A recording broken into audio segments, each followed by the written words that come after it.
ঈদের ছুটিতে পরিবার ও প্রিয়জনের সাথে ঈদের আনন্দ ভাগাভাগি করে নিতে ঘরমুখো মানুষ গ্রামের বাড়িতে যেতে শুরু করেছে। সকাল থেকে ঢাকা চট্টগ্রাম ও ঢাকা সিলেট মহাসড়কে যানবাহনের পরিমাণ বাড়তি চাপ থাকলেও কোথাও কোনো যানজট নেই। মহাসড়ক যানজট মুক্ত রাখতে জেলা পুলিশ, হাইওয়ে পুলিশ ও র্যাবের একাধিক টিম মহাসড়কে কাজ করছে। রাজধানী থেকে ঢাকা চট্টগ্রাম ও ঢাকা সিলেট মহাসড়কে 33টি রুটে ঈদের ছুটিতে বাড়ি ফিরবে পূর্বাঞ্চলের 18 জেলার মানুষ। মহাসড়কে যানজটে দুর্ঘটনা, ছিনতাই ও ডাকাতি মুক্ত নিরাপদ রাখতে আইনশৃঙ্খলা বাহিনী কাজ করছে।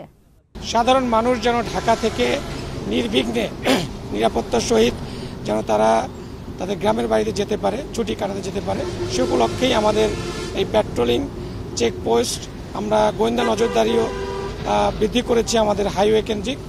আমাদের যে র্যাব 11-র যে দায়িত্বপূর্ণ এরিয়া, সেটা হচ্ছে এই ঢাকার সাইনবোর্ড থেকে শুরু করে কুমিল্লা পর্যন্ত, এবং আমাদের পুরাটাই এখান থেকে আমরা নারায়ণগঞ্জ থেকে একটা টিম আমাদের কভার করছে এবং কুমিল্লা থেকেও আমাদের আরেকটা টিম কভার করছে। তো পুরো রাস্তাটাই আমাদের পেট্রোলিংয়ের আওতায় রয়েছে। আমরা মাঝে মাঝে বিভিন্ন জায়গায় চেকপোস্ট এস্টাবলিশ করছি। তো চেকপোস্টের মাধ্যমে আমরা কোনো ব্যক্তি বা কোনো দুষ্কৃতিকারী যদি কোনো অসৎ উদ্দেশ্যে যদি কোনো কিছু করে থাকে, সেটাও আমরা দেখছি।